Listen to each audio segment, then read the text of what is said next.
umaga po sa ating lahat. Makakaupo na po tayo. Tapos, mamaya patatayuin ko kayo ulit. Pinagpapahinga ko lang kayo sandali. At, wow, grabe. Nakaka-bless po sa inyo. At muli tayo nakitang-kita, parang parami kayo ng parami.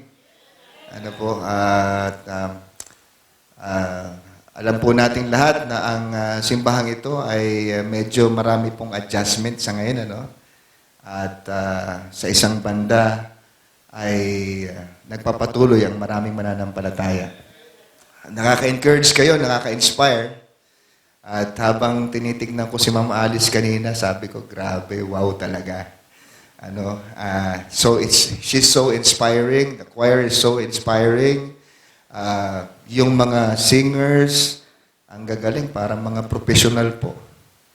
At sa husay po ninyo, parang gusto ko na mag-transfer sa inyo. Pwede ho ba? Pwede ho ba? Opo. At ako po ay nagpapasalamat dahil muli po ninyo akong pinagkatiwalaan ngayong umaga para maghatid po sa inyo ng salita ng ating Panginoon. Wala po talaga kayong kadala-dala.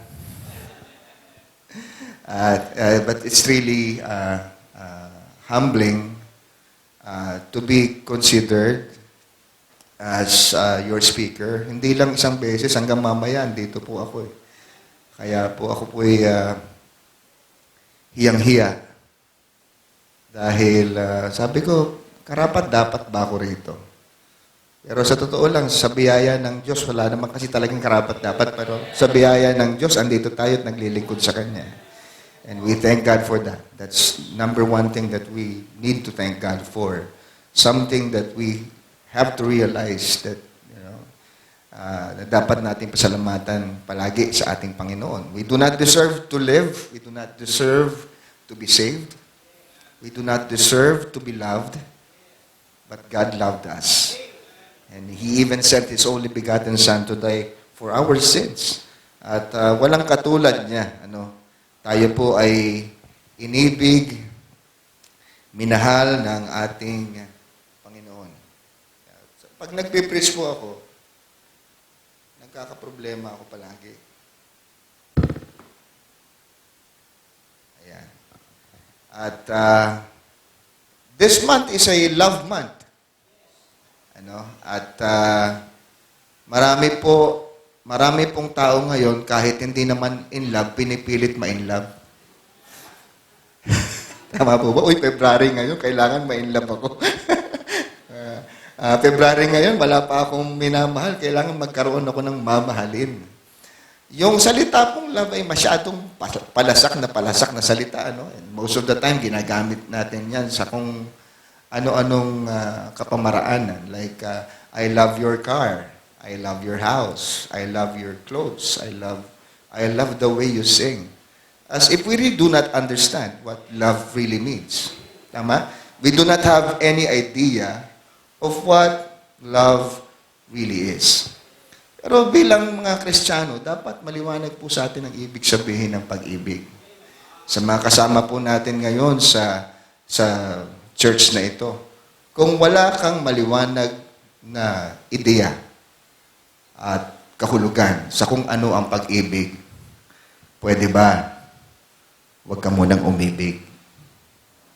Dahil kung hindi mo alam kung anong ibig sabihin talaga ng pag-ibig, baka maging mali ang paraan ng iyong pag-ibig. Tama? Ayon nga sa inyong tema, love never fails. Ang tunay na pag-ibig, nagtatagal. Hindi ka bibiguin.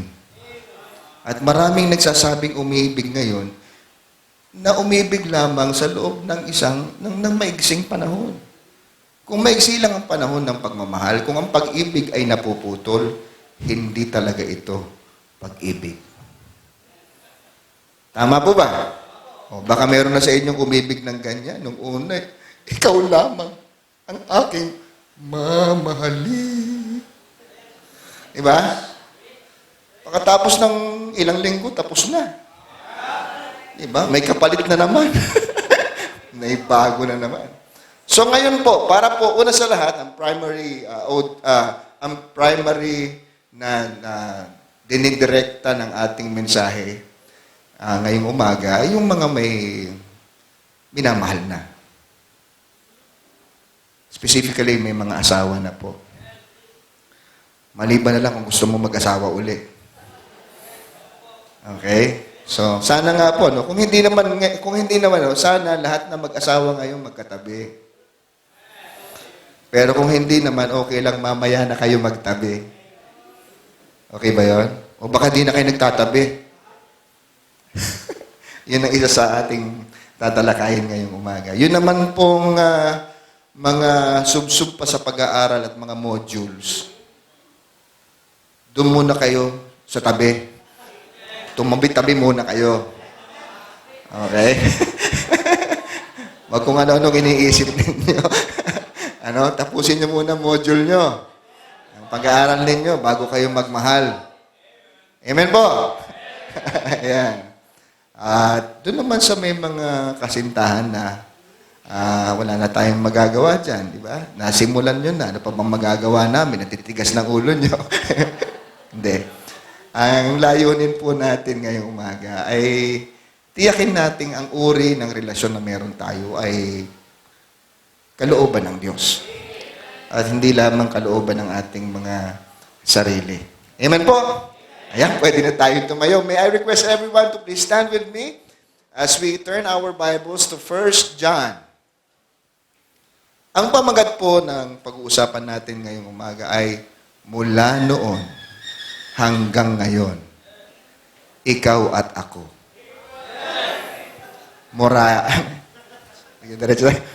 Diretso tayo. 1 John chapter 4, 16 hanggang 21.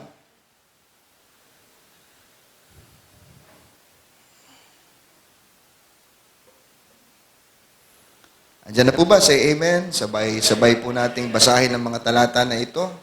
Ready? Verse 16 until verse number 21. Sabi po ng Bible, read. And we have known and believed the love that God hath to us. God is love. And he that dwelleth in love, dwelleth in God, and God in him. Herein is our love made perfect, that we may have boldness in the day of judgment, because as he is, so are we in this world. There is no fear in love, but perfect love casteth out fear, because fear hath torment. He that feareth is not made perfect in love. We love him because he first loved us. If a man say, I love God, and hated his brother, he is a liar. For he that loveth not his brother, whom he hath seen, how can he love God whom he hath not seen? And this commandment have we from him, that he who loveth God, love his brother also. Amen po ba? Tayo po'y pumikit at sumuko. Ama naming Diyos sa langit, kami po ay nagpapasalamat sa pagkakataong pinagkaloob mo po sa amin upang kami ay makinig ng iyong mga salita at sumamba sa inyo. Hinihiling po namin, Panginoon, na anumang maaring maging balakid ngayong umaga sa aming pananambahan, ikaw pong mag-alis, linisin mong aming mga puso, ang aming pong mga isipan, at nawa po'y maging katanggap-tanggap ang aming mga papuri at pagsamba sa inyo. Dalahin ko pong ang aming mga puso at isipan ay maging bukas sa mga katotohanan ng aming maririnig, at ang inyong abang lingkod ay nagpapakumbaba. Kinikilalang walang kabuluhan ng pangangaral na ito kung hindi ka kikilos at magbibigay ng kapangyarihan. Dalahin ko po ang pagpuspos mo sa lugar na ito ng iyong banal na spirito, ang pagkilos mo at paghadlang sa anumang pagkilos ng kaaway. Sa ngalan po ng Panginoong Jesucristo, ito pong aming samod dalangin. All the people say, magsayo po na po tayong lahat. Ayan. So ito po yung ating target. Kung kayo po'y may minamahal ngayon, kung kayo po'y may asawa ngayon, ayan, nawa masabi natin mula noon hanggang ngayon, ikaw at ako. Pag sinabi pong gano'n ng pag-ibig, that's unfailing love. And actually, that's the true love that the Bible is telling us. Kaya napakahalaga po nito. Okay, according to 1 John 4:16, it says there, God is love. Do you believe in God? Iniwala tayo sa Diyos. Ang Diyos po ay pag-ibig. So lahat po na sumasampalataya sa Kanya, sumusunod sa Kanya, ay magiging katulad ng Kanyang pag-ibig ang kanilang pag-ibig. Simple. Hindi mahirap ipaliwanag. God is the source of all good. Siya po ang pinagmula ng lahat ng mabuting bagay. Every perfect gift, every good gift comes from above, says James. God is the source of all true love. So kung ang pag-ibig natin ay totoo, walang ibang panggagalingan yan. Walang ibang padron yan o pattern yan o modelo yan, kundi ang pag-ibig ng Panginoon. Sapagkat ang kanyang pag-ibig ay totoo, tunay. Hindi nagtatakip, hindi nagkukunwari. Ang pag-ibig ng Diyos ay totoo. God loves and shows us how to love. Most of the time, it's not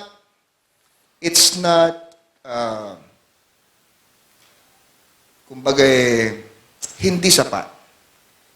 It's not enough just to tell people how to love. You have to show them how to love. Loving children have loving parents. Because their parents have set themselves as role models. Kung gusto nyo matutong umibig ang inyong mga anak, you show them how. Mahalin nyo, kayong mga mister, mahalin nyo ang inyong mga misis, they will know how to love. Mga misis, mahalin nyo ang inyong mga mister, hindi yung hingi lang kayo ng hingi ng mga mahal na bagay. Singit lang po yun. Magmahalan kayo sa harap ng inyong mga anak so that your children will know how to love. That's the best way to teach them what true love is. Show them. God loves and shows us how to love. God so loved the world. He gave His only begotten Son, that whosoever believeth in Him should not perish, but have everlasting life. In the Bible, there are different kinds of love. Ang salita po ng Pilipino ay limitado pagdating po sa salitang pag-ibig. Pag-ibig, pagmamahal, pagsinta, almost all the words are the same. They have the same meaning. Pero sa salitang Griego po, iba't iba ang ibig sabihin. May salita para sa isang itinutukoy na uri ng pag-ibig. Like the phileo love, it means brotherly love. Tama? Mahal mo kapatid mo, it's called in Greek, phileo. At yung agape, yun po yung highest form of love. Unconditional, sacrificial, unchanging, unfailing. The eros love, or erotic love. This is the love for the opposite sex. Romance. Tama? Meron kayong mga ganyan. Nararamdaman tayo. These are all, natural and are felt. Katulad ng storge. Storge is a parental love. Kung meron kayong anak, yung paraan ninyo ng pag-ibig sa inyong mga anak, it's called storge. So every kind of love has its own term. Andun po yung phileo, agape, or agapao, eros, or storge. Now, ito pong pag-ibig na pinag-uusapan po natin, there is a biblical picture of love, and it involves certain kinds of love. First, God's love for man. God's love for man. Ano po bang klaseng pag-ibig meron ang Diyos para sa atin? Ang pag-ibig po sa atin ng Diyos is unspeakable. Tulad ng sinabi ng song leader kanina natin, God's love is, you cannot really describe what kind of love God has for us. It is unspeakable. It can't be understood. It can't be understood. Or, diba, why? But I know, sabi dito, I can't understand it. Or, why? But I know I have experienced it. And I can never be separated from it. So we don't understand, but we experience this kind of love that God has for us. We all know that God loves us, right? Even if it's hard to describe the love of God for us. Imaginein mo, binigay ng Diyos ang kanyang bugtong na anak, would you give your son for someone? And be killed? Be murdered? Hindi. Hindi mo yan ipang tutubos. Diba? Tutubusin mo ang anak mo kung hinihingan ka ng ransom if you love your son, your daughter. Pero ang Diyos ang binigay niya, yung anak niya, pang tubos sa iyo at sa akin. It's hard to understand. Ako, dahilan ng pagkamatay ng kanyang anak, ikaw. Do you think you deserve that? No, we don't deserve it. Tama? Sino ba tayo? According to the Word of God, we're all sinners. For all have sinned and come short of the glory of God. Diba? We are all as unclean thing. That's what the Bible says. And for God's Son to die for us, we do not deserve it. Pero ganun po ang pag-ibig ng Diyos na ipinakita sa atin. It is unending, according to Jeremiah chapter 31 and verse number 3. I have loved you with an everlasting love. God's love is eternal. Ganyan ang pag-ibig ng Diyos sa ating lahat. Hindi natatapos.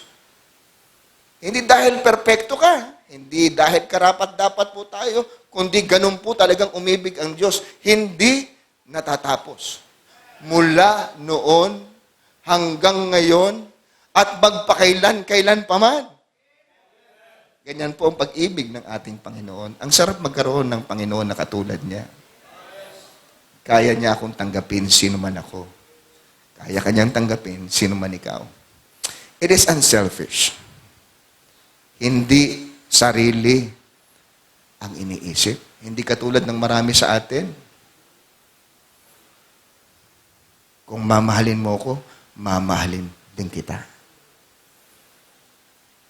Kung ayaw mo sa akin, ayaw ko rin sa'yo. Bahala ka sa buhay mo. God's love is unselfish. God's love for man is unselfish. It asks for nothing in return. Hindi siya humihingi ng kapalit. Kaya nga kahit unfaithful tayo, God is still faithful. Bagay sa Kanya, di ba? Ang pangalang faithful. Faithful and true. Ganda nung kanta kanina. Ano yun? Dakilang katapatan. Diba? Hindi nagmamaliw ang pag-ibig ng Diyos. Hindi kumukupas. Ito'y laging sariwa. Magpakailan pa man, ito ay laging sariwa. At hindi nagbabago. At ang ganitong klaseng pag-ibig ay nagdadala sa atin sa pagsisisi. Ang daming rules na nalaman natin, di ba? At marami tayong binrake na rules. I have broken a lot of rules. When I was young, I have broken a lot of rules. My parents' rules, school's rules, government rules.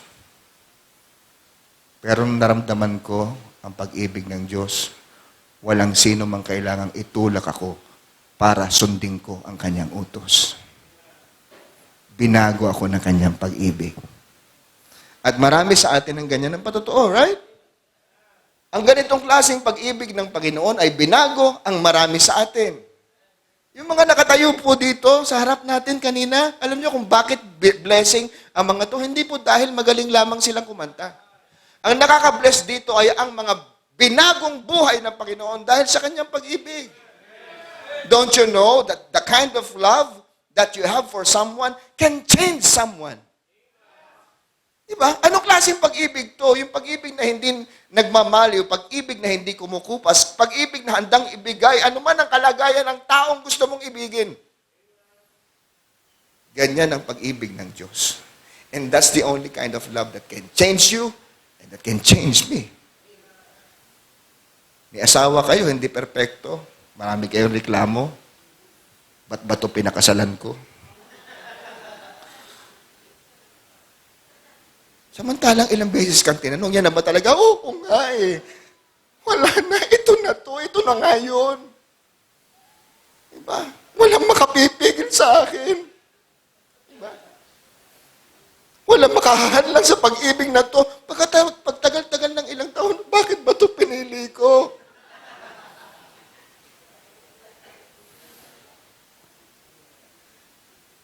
Amen? Pag binasa mo yung 1 Corinthians 13, isa sa mga talata dyan, magsasabing, love, agape, love, believes all things. If you love your partner, na inireklamo mo, you will believe. You will hope. Love hopes all things. That the Lord can change that person. Amen? Hindi ka titigil, hindi ka susuko. Di ba? Lalo't Kristiyano ka na't naniniwala ka sa kapangyarihan ng pag-ibig ng Diyos na bumago sa buhay ng isang tao. You will always believe. You will always hope. That's why you will always pray for your partner. Kung meron man siyang imperfections, kung meron man siyang mga mali na ginagawa, you will believe that God can still change him. That in God's love, there is always hope. Amen? Hindi ba binago nga tayo ng pag-ibig ng Diyos? Kung binago tayo ng pag-ibig ng Diyos, yung klaseng kapangyarihan na yan, na bumago sa iyo, ang parehong kapangyarihan na babago sa asawa mo. Amen? Grabe. That's why we need the love of God. Pero tandaan nyo, okay, you cannot share the love of God kung hindi mo pa na-experience ang love of God. According to our lesson, this kind of love is unmerited. It cannot be earned or deserved. It's all by the grace of God that we have been loved by God. Kailangan meron muna tayo nito. Do you love God? Do you know that God loves you? Do you or have you experienced the love of God? Sino ba yung itinuturing ng Biblia na merong experience sa love of God? Siyempre, yung mga nagtiwala sa Kanya. That whosoever, sabi, God so loved the world, He gave His only begotten Son, that whosoever believeth in Him should not perish, but have everlasting life. Sa mga bisita po natin, kung naniniwala po kayo na ang Diyos ay pag-ibig, hindi mo lubos na mauunawaan yan kung hindi mo pa nararanasan yan. Sinong may karanasan ng pag-ibig ng Diyos? Yung nakatitiyak ng kanilang kaligtasan. Yung nakatitiyak na sila ay pupunta sa langit. Yung nakatitiyak na meron silang maliwanag na personal na relasyon sa Diyos. And until you experience that, it's hard for you to even try to share this kind of love. You don't have it. Wala sa iyo eh. Paano ka mag-share? Amen po? So, kung hindi pa ho kayo tiyak sa kaligtasan, tiyakin nyo muna. Kung hindi pa ho tayo tiyak sa personal na relasyon natin sa Diyos, tiyakin muna natin. How does that happen? Sabi sa John chapter 1 verse number 12, but as many as received Him, to them gave He power to become the sons of God, even to them that believed on His name. The same thing na sinasabi po sa John 3:16, whosoever believes should not perish, but have everlasting life. Hindi po tayo ililigtas ng relihiyon. It cannot give you eternal life. Kahit gwapo ka, hindi ibig sabihin nun, pupunta ka sa langit. Maraming gwapo sa impyerno. Amen?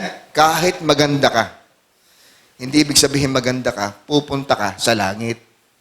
Ano? Hello? Kahit ang apelyido mo pa, Antaso. Hindi ibig sabihin yan, pupunta ka sa langit. Kahit magkahawig tayo. Hindi ibig sabihin yan, pupunta ka sa langit. May kondisyon ng Diyos para tayo pumunta sa langit. Sabi ni Jesus, I am the way, the truth, the life. No man cometh to the Father except by me. Diba? If you want to go to heaven, believe Christ. Believe that He died for your sins, was buried, rose from the grave for your sins, and you will be saved. Amen? Only believe that and you will be saved. You will be a child of God. If you want to go to heaven, only believe Christ. Accept Christ, and you will have eternal life. If you want to go to hell, believe something else. Amen po? If you want to go to hell, you believe something else. Believe that you can save yourself, you'll go to hell. Believe your religion, you'll go to hell. Believe that you can buy, diba, salvation, you'll go to hell.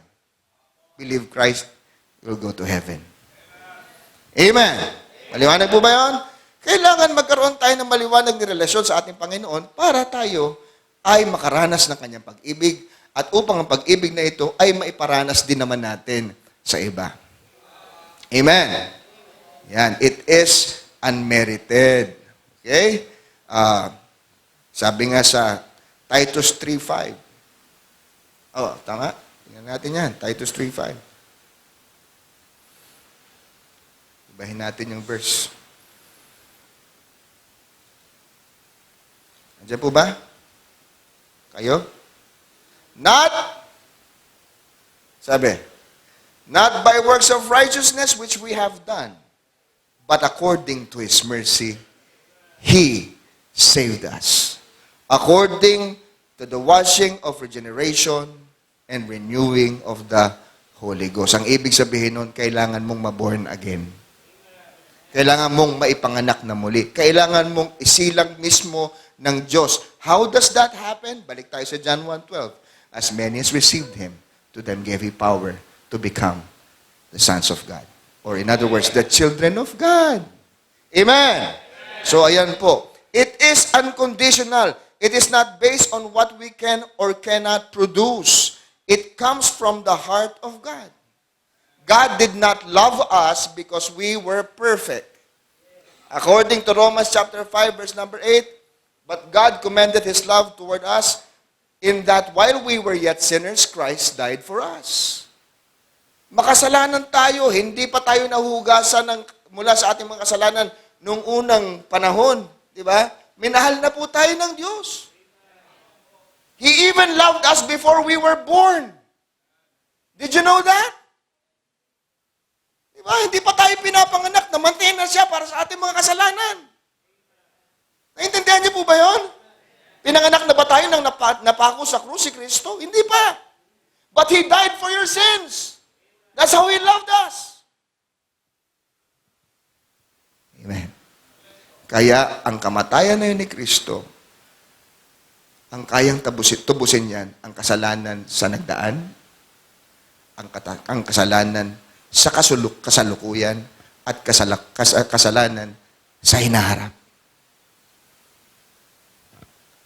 Kaya mula noon hanggang magpakailan-kailan pa man, mahal ka niya.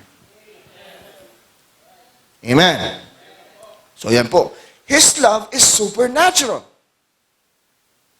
When we are hurt, most of the time, we hurt people also. Nagalit sa atin, galit din tayo. Sinapak tayo, sinapak din natin. Diba? Sinaktan tayo, mananakit din tayo. Hurt people, hurt people. Mahirap mangyari yung sinaktan ka na, nagmamahal ka pa. Tama? Tama? Ewan mo kung meron mga ganun sa inyo. Oo, sinaktan mo ko, pero mahal pa rin kita. Believe ako doon. Pero ang pag-ibig ng Panginoon, ganon. Sinasaktan natin siya, pero minamahal pa rin tayo. Don't you know how unfaithful the church is at times? Oo, ang mga church members ngayon, pinagpapalit ang Panginoon sa kung ano-ano mga bagay. Pinagpapalit ang Panginoon sa ML. Pinagpapalit ang Panginoon sa Netflix.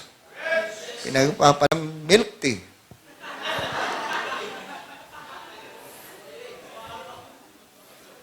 Di ba? Pwede na namang pumunta sa church. Hindi pa pumupunta sa church. Alam niyo, nakakatuwa din sa church na to pag pumunta ka rito. Parang walang COVID eh. Parang walang virus eh. Of course, di ba? Of course, ino-observe natin yung mga dapat nating i-observe na protocols. But, di ba? This church is fearless. Perfect love casteth out fear. Di ba? Ang totoong nagmamahal, hindi takot. Kinakabahan lang, pero hindi takot. Amen? Oo. Magpipreach ka, yung mga preachers dito, nagpipreach sa public, di ba? Hindi ka naman takot eh. Kinakabahan lang, kaya ka nanginginig. Mag-chase kayo. Di ba? Di ba? Kahit bubulol-bulol ka ron, ginawa mo pa rin. Bakit? Nagmamahal ka. At walang lugar sa'yo ang takot. Hindi tayo matatakot. Kasi nagmamahal tayo. That's, true love. Man can never reach a place when he will not be loved by God. Wherever you are, God loves you. God loved us first. Amen? Yan po sabi, hindi natin maintindihan ang pag-ibig kung hindi tayo unang inibig ng ating Panginoon. His love is supernatural. It is sacrificing. Amen? Do you love God? Ha? Kaya mo kahit mainit? Ha? Kahit malinsangan, diyan ka lang. Kahit medyo inaantok ka, diyan ka lang. Okay lang sa akin yung mga inaantok, basta hindi kayo aalis. Diba? At saka ang Panginoon, mas natutuwa siya doon sa yung hirap na, pero nandyan pa rin. Yung hirap na, ganun. Yeah. Sabi ng isang Baptist preacher, the Lord is most satisfied in us when we are most satisfied in Him in the midst of suffering. Ulitin ko. The Lord, God is most satisfied in us when we are most satisfied in Him in the midst of suffering. Yung bang nagsasuffer ka na, pero siya pa rin ang satisfaction mo. Diba? Ang goal mo sa buhay, siya pa rin. Hindi ka magrereklamo, hindi ka gagawa ng dahilan, hindi ka mangangatwiran sapagkat siya ang gusto mo. The Lord is my shepherd. I shall not want. Amen? Walang ibang magsata-satisfy sa iyo. Hindi ang milk tea, hindi ang Jollibee, hindi ang McDonald's, hindi ang masarap na higaan, hindi ang air conditioning. Jesus satisfies a longing soul. Amen? So, satisfied ba kayo? Salita ng Panginoon. Ito ang dapat nating pinananabikan palagi. At handa tayo dapat magsakripisyo. Amen? Kasi hodang abutin tayo ng 2:00, diretso tayo sa programa natin. Pagsubok lang po yan, pagsubok. Alam kong iba sa inyo yan. Nagugulat. Pero kung wala pong ibang magsasatisfy sa atin, kundi ang pag-ibig ng Panginoon. Pinaghirapan yan. Ha? Pinagsakripisyuhan ng Panginoon ang kanyang pag-ibig sa atin. Kaya nakakasatisfy. Ang tamis niyang magmahal. Yung iba sa inyo, kinindatan lang, ang tamis naman niya magmahal. Baliw. Diba? Nawala ka naman sa sarili mo. Sabihin mo, gwapo siya. Yun. Anong lablab? Ilab yan, humahanga ka pa lang. At hindi dahil humahanga ka, umiibig ka na. Mag-isip ka muna. Diba? Ang love ngayon, maraming counterfeit. Maraming, ano tawag doon sa Tagalog? Maraming peke. Peke yung pag-ibig. Akala mo, mahal ka, hindi naman. Hindi porkit nilibre ka niya ng 1 beses sa sangyupsal. Mahal ka na niyan kaagad. Diba? Yung hihiluhin ka sa kabusugan para pag tinanong ka kung gusto mo siya, mapapasagot ka kaagad nang hindi nag-iisip. Aantok-antok ka ba habang sumasagot? Ano yun? Mahal? Oo, mahal nga. Ang intindi niya, mahal mo rin siya. That's what God's love is for man. Sacrificing, unconditional, unending, everlasting, unselfish. Pero may isang klase pang pag-ibig eh. Yung man's love for God. Paano ba tayo dapat umibig sa Diyos? Pastor, di ba? Pinag-uusapan natin dapat yung pag-ibig sa may asawa lang, pag-ibig sa, yung love life, di ba? God's will. God's will. Diba? Kasi po ganito yun. Gusto mong magmahal sa tao. I mean, yung magulang, madaling ibigin yan eh. Tama? Pero yung magmamahal ka ng iniisip pong maging pamilya isang araw, hindi basta-basta pinapasok yan. At mahirap pasukin yan kung hindi mo natutunang magmahal ka muna sa Diyos. Amen? Mahal niyo ba ang Diyos? Ha? Mahal ba natin ang Panginoon? Mag-ministry muna kayo. Wala ka ministry dito, magmamahal ka. Hindi mo pa nga naranasang magmahal sa gawain ng Panginoon. Gusto mo magmahal ng sinasabi mo, tumibok na ang puso ko. Baliw, matagal na tumitibok yan. Kung hindi tumitibok yan, patay ka na. Baka bumilis lang. Pag bumilis yan, hindi ibig sabihin, pag-ibig ka agad dyan, palpitation ang tawag dyan. Patingin ka sa doktor, baka dumadami ng pagkonsumo mo ng mga Korean foods. Napapadalas ka sa sangyup. Man's love for God. Ano po ang sabi sa Biblia when it comes to loving God? Sabi ng Biblia sa Matthew 22, verse number 37. Tingnan po natin yan. Samahan niyo po ako. Matthew 22.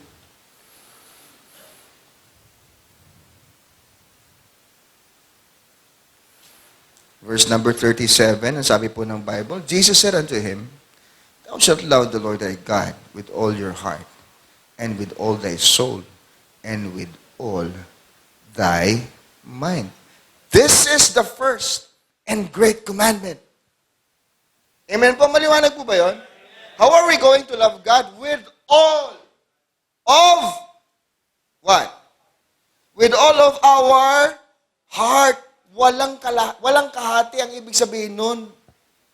Walang karibal. Amen? Ayan. With all of our soul. Ano ibig sabihin nun? Wala ulit karibal. With all of our mind. Sino nasa isip mo ngayon? Siya na naman. Hello? Andyan lang naman sa tabi-tabi, iniisip mo. Tapusin mo muna service, tsaka mo tingnan mamaya. At tsaka ka mag-pray. At ito sabihin mo, Lord, kung hindi man siya, aasa pa rin akong ibibigay mo ang tamang tao. Diba? Huwag mong ipilit, baka hindi sa'yo yan. At mahirap na pupunta sa atin ang hindi para sa atin. Right? Nagdedelikadong buhay po natin kapag tayo ay nagkakamit ng mga bagay na wala sa panahon at hindi para sa atin. Marami pong nasisira ang buhay dyan. So this is the first and great commandment. So before we think of anything else, like loving someone, love God first. And how? With all of your heart, with all of your soul, and with all of your mind. Hindi pa nga natin nabibigyan lahat natin eh. Tapos kung saan-saan tayo nagpapa-apekto. Yung mga hindi marunong mag-ikapu, yung ikapu nyo mapupunta sa regalo. Tama? Bakit kailangan, di ba? Bakit kailangan matutunan na muna nating ibigin ng Diyos? Yung linggo, gagamitin mo sa date yan. Oo. Kasi hod ang pamilya yan. Ang pamilya mo, kung ide-date mo man yan, dapat after the service. Hindi yung hindi ka nakapunta sa church, tapos nakapunta kayo sa mall. Nakapunta kayo sa park. Isinama mo pa ang mga anak mo na tila pa sinasabi mong mga anak, hindi mahalaga ang pagsisimba. Mas mahalaga ang mamasyal. At itong magpapatatag ng ating pamilya. Hello? You teach your children what you show them. Amen? Huwag mong ipakita sa kanila ang nagmumukhang tama sa paningin nila. At ang madalas na ginagawa nating mga magulang ay nagiging tama sa mata ng ating mga anak. Right? So ito ang dapat natin matutunan lahat. Both the singles and the married, mahalin natin ang Diyos. Una, sa lahat. Oo, pag hindi kayo marunong magmahal sa Panginoon, hindi nyo matututunang magmahal ng tama sa kapwa. Amen. Okay, they go together.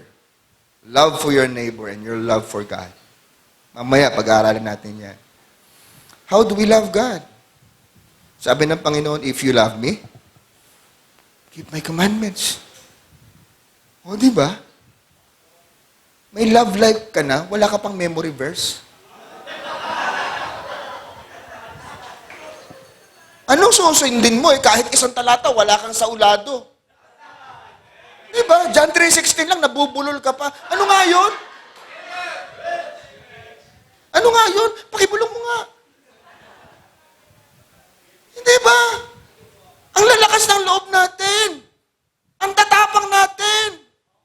O di ba, Pastor, kasasabi mo lang kanina, love caster out fear, kaya matapang ako. Hindi tapang ng mukha ang pinag-uusapan natin. Lakas ng loob, hindi tapang ng mukha. Amen po? Amen. So yan, ang sabi po ng Biblia, ang pag-ibig na ito para sa ating Panginoon, dapat may kasamang pagsunod sa kanyang salita. Hindi puro dada. Amen? Diba? Obedience is the very best way to show that we believe. If we really believe in God, diba? God is love, we will keep His commandments. If we really love Jesus, let us do what He tells us to do. What? Keep His commandments. And it shouldn't be hard. Hindi dapat mahirap ang pagsunod. Saan ka naman nakakakita ng, di ba? Nagmamahal, nahirap sumunod. Dad, I love you. Mom, I love you. Anak, pakihugas mo nga yung pinggan. Ba't ako?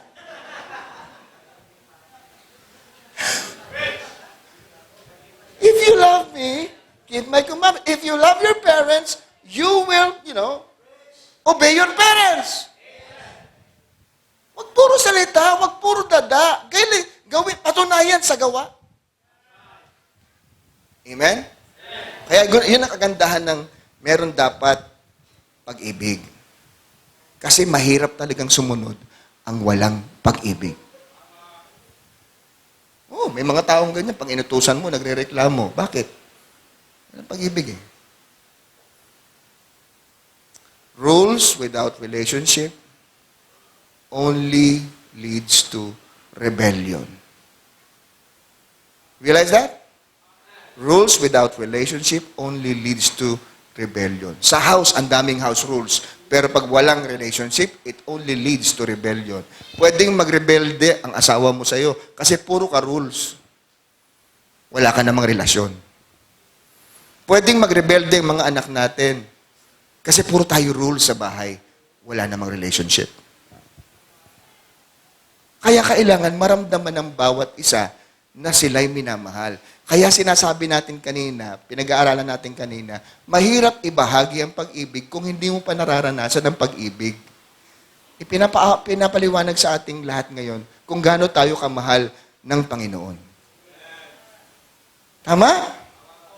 At dahil mahal tayo ng Panginoon, batid natin yan at nauunawaan natin yan, assuming ganyan ang kalagayan mo, hindi magiging mahirap sa iyo ang pagsunod sa Kanya. Dahil mahal mo siya. Bakit natin siya mahal? Dahil una niya tayong minahal. Love conquers all things. You know how to love? You can conquer all. Amen? Maraming napagtatagumpayan ng pag-ibig. Right? Mahal mo ang pangarap mo, kung talagang mahal mo yan, maabot mo yan. Lalo na ang dahilan kung bakit ka nangangarap. Amen? Marami tayong dahilan para mangarap. Nangangarap pa, ito maganda pong gawin ng Kristiyano, ugali ng Kristiyano, kung mangangarap ka, isama mo sa pangarap mo ang dahilan ng Diyos para sa iyo. Amen? So, ibig sabihin, sasabay ang pag-asenso mo sa pag-asenso ng simbahan. Kasi kasama mo siya sa pangarap mo. Nakakahiya po kung tayo umaasenso yung simbahan, hindi, naiiwan natin. Diba? Ang yaman mo na, yung simbahan mo, dukha pa rin. Tama? So, love conquers all things. Nangangarap ka para sa magulang mo. Ayaw mong mabigo sila. Pinaghirapan nilang yung pag-aaral. Binuhay ka nila. Darating ang panahon, hindi na sila makakapaghanap buhay, mahihina na sila, and it will now be your turn. Amen? To take care of them. And nobody has to push you to do that if you love them. Hindi ka dapat pilitin, hindi ka dapat, palalahanan, hindi ka dapat itulak. Hindi ka dapat pagalitan. Na, wag mong kalimutan ng iyong mga magulang. Ikaw ang bahala sa kanilang pagtanda. Bakit? Mahal mo sila, di ba? Amen? Oh, tayo mga magulang. Sino ba mga magulang dito? Taas. Ang kamay. Yan. Yan, salamat po. Yung magugulang naman.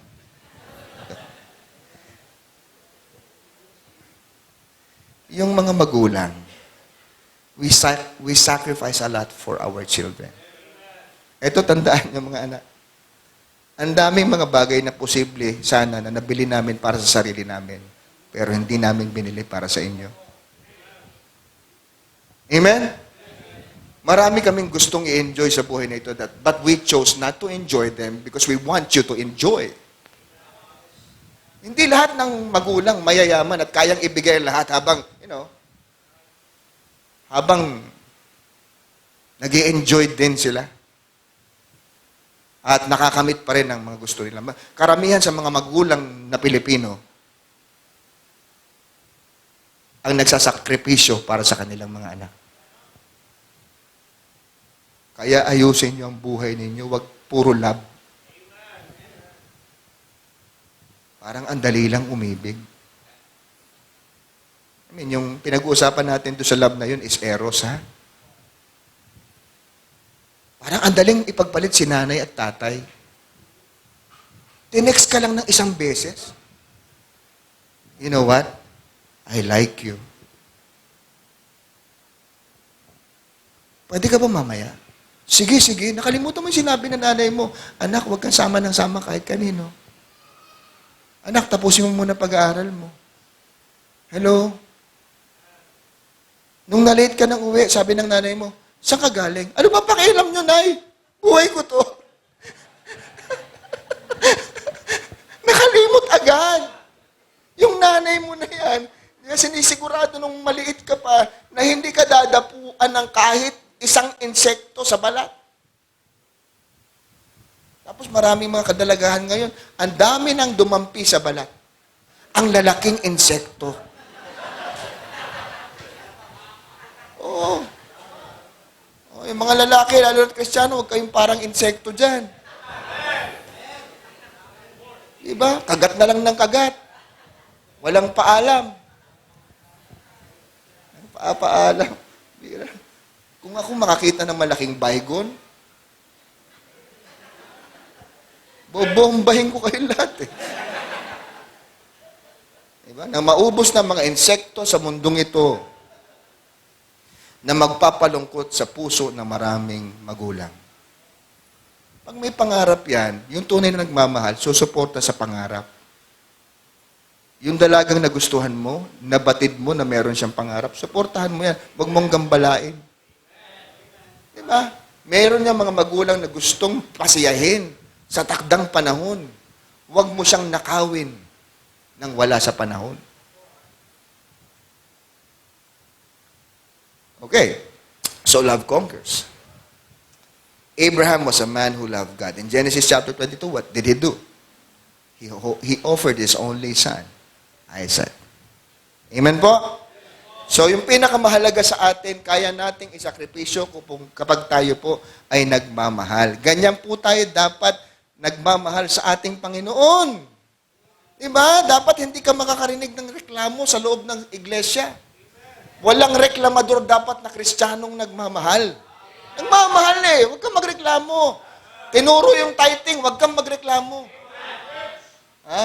Tinuro yung, hindi ko may first fruits ba rito? Tinuro yung first fruits, huwag kang magreklamo. Kulang pa yan bilang pasasalamat sa kabutihan ng Diyos sa atin.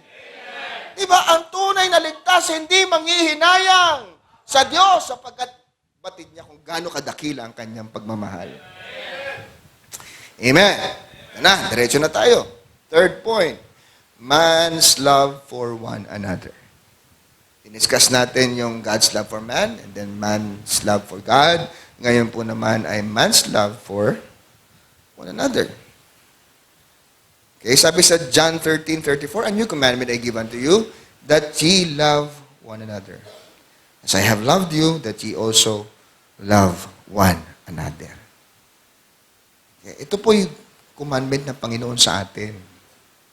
Okay? Dapat yung magkakapatid sa pananampalataya, nagmamahalan.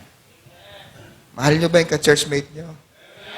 Mahal nyo ba yung brothers and sisters nyo in the Lord? Hindi ba namimili yung pag-ibig na yan? Ha? Minsan, mahal mo, depende sa muka.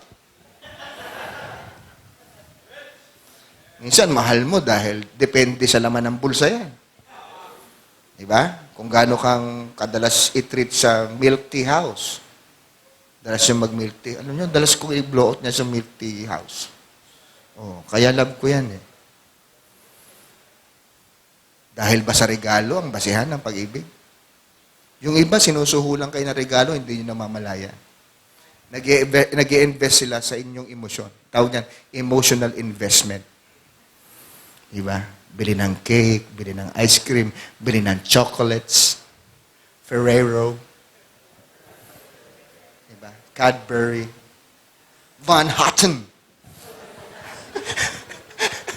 Mga imported chocolates, ito po talagang binabaon yung emosyon mo para pag tinanong ka, mahal mo ba ako? Baon na eh. Baon na sa utang. Ano pa ba magagawa ko?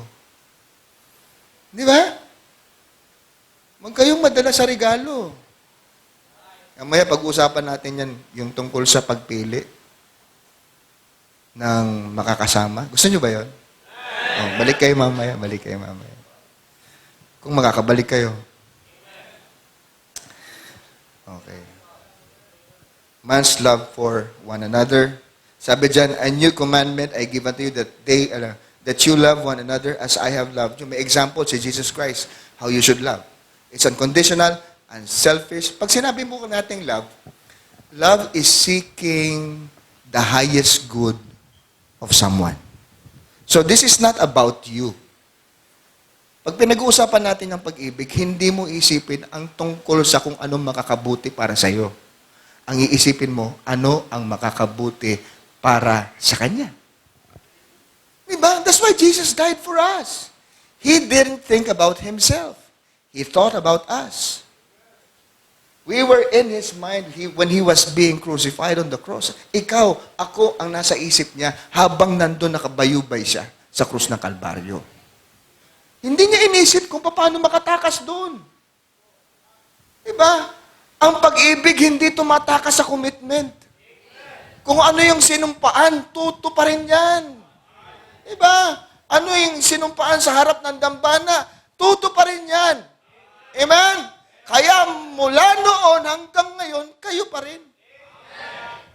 Hindi na magbabago yan. Amen? Magbabago ang timbang niyan, pero hindi ang pag-ibig mo. Di ba? Magbabago ang kalagayan ng kanyang balat, pero hindi ang pag-ibig mo. Magkakandaubos ang buhok niyan sa tuktok, pero hindi ka mauubusan ng pag-ibig para sa kanya. Di ba? Oh, magbabago ang size niyan kung hindi ninipis, kakapal. Pero hindi ang iyong pag-ibig. Amen? Gusto niyo pa ba? Medyo pagod na ako, gusto ko nang matapos. Hindi. Tutuloy natin to. Sa ngalan ng pag-ibig, di ba? Love one another. Alam niyo, walang kwenta tong ginagawa nating church na to kung walang pag-ibig. Walang kwenta yan. Ganda ng kwento nyo. Pag hindi marunong magmahal ang mga members niyan, walang kwenta yan. Tigilan nyo na yan. Pagkukunwari lang yan. Grabe, ang song leader ninyo, excited. Kung hindi marunong magmahal ito, walang kwenta pag sa song lead niya. Amen? Lover boy? Joke lang, Brad. Pero hanga ako sa song leading niya. Brother, ano? Ha? Brother Jay. Grabe. Yung nag-special number, galing din. Si brother, ano yan? Sandy.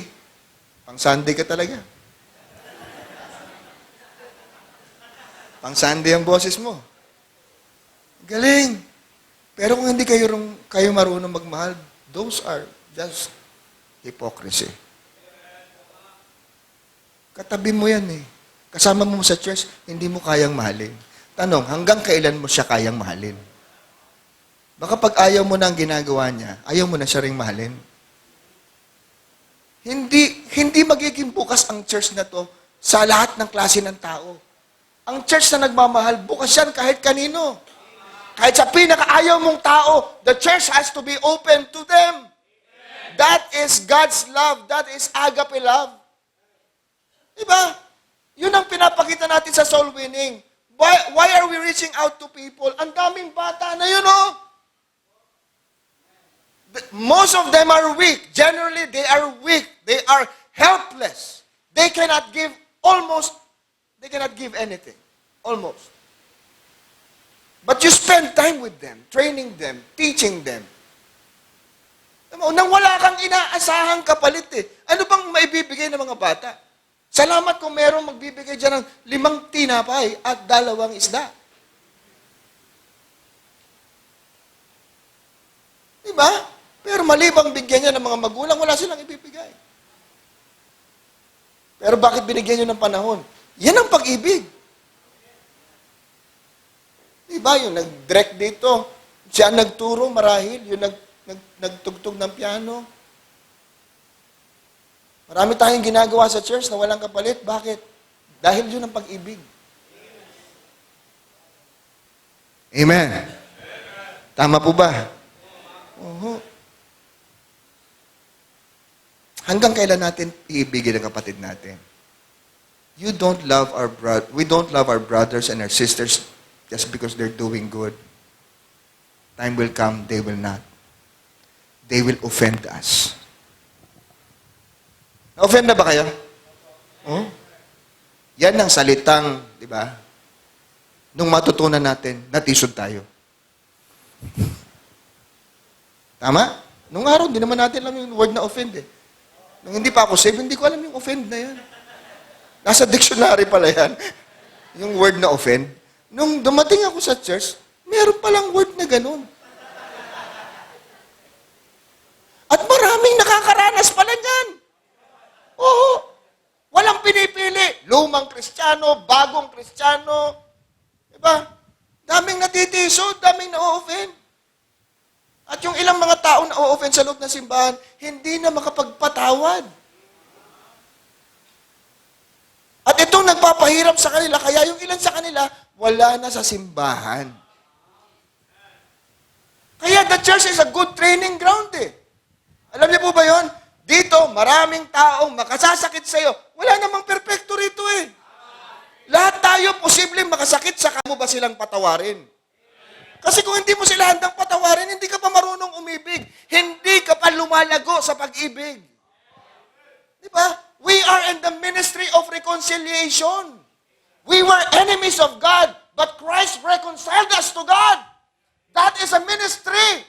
Reconciliation. Yung lumalayo, inilalapit. Yung humihiwalay, di ba? Ginagawa ng paraan upang pagkasunduin ulit. Yan ang pag-ibig. Blessed are the peacemakers, for they shall be called the children of God. Whenever we see any trouble, we make peace. We are instruments of peace. Nabalita mo magkapatid, hindi nagkakasundo, nag-utangan kasi. Tapos hindi nagbayaran. Yan, kasalanan nyo yan. Tapos idadamay nyo ang church, hindi na kayo a-attend. Idadamay nyo si pastor. Pray ng pray para sa inyo. Tama? Nawala na lang at lahat, hindi pa kayo bati. Hello? Andyan po ba kayo? Love one another, sabi ng Panginoong Jesucristo. By this shall all men that know that you are my disciples. Alagad ba tayo talaga ng Panginoon? Kung tunay tayong alagad ng Panginoon, di ba, mag-iibigan tayo. And not only us, but the world will know that we are Christ's disciples. Hindi mo kailangang ipilit. Hindi mo kailangang kumbinsihin ng gusto ang mga taong ito na ikaw ay tunay na alagad ni Kristo. Sapagkat kung tunay kang umiibig, malalaman nila. Kung ang church na ito ay tunay na umiibig, tunay na nag-iibigan sa isa't isa, the world will know that we are disciples of Christ. God's love is our example. Amen. 1 John 4:11 says, Beloved, if God so loved us, we also ought to love one another. How do we love? Paano bang umibig? Ito na po yung 1 Corinthians chapter 13. Ano ba sabi dito sa 4-8? Charity suffers long, and is kind. Charity envieth not. Charity vaunteth not itself, is not puffed up, doth not behave itself unseemly, seeketh not her own, is not easily provoked, thinketh no evil, rejoiceth not in iniquity, but rejoiceth in the truth, beareth all things, believeth all things, hopeth all things, endureth all things. Charity. Yung ginamit pong word for love is charity here. Kasi, according to the translators, magandang piliin yung charity kasi pag iniisip ang love, naiisip mo rin magbigay. Amen? Loving is giving. Amen? It's not taking, it's giving. Diba? Love ought not to be selfish. Loving is giving. You can give without loving, but you cannot love without giving. So, ang sabi po rito, charity never faileth. Kaya yung theme ninyo ay unfailing love. Love does not fail. But whether there be prophecies, they shall fail. Whether there be tongues, they shall cease. Whether there be knowledge, it shall vanish away. Yung prophecies pala, pwede mag-fail eh. Kahit prophecy. Pero true love will not. It's unfailing. 1 John chapter 5, verse number 2. But this we know, that we love the children of God when we love God. Amen po. We know that we love the children of God. We know that we love the children of God when we love God. Kung mahal natin ang Diyos, mahal natin ang kapwa natin. Hindi mo pwedeng sabihin malapit ka sa Diyos, malayo ka sa kapwa mo. Hindi mo pwedeng sabihin, I love God. Pag nakikita mo siya, naku, dumating pa. Sira na naman ang araw ko. Nakasimba-simba pa. Diba? Hindi pwede.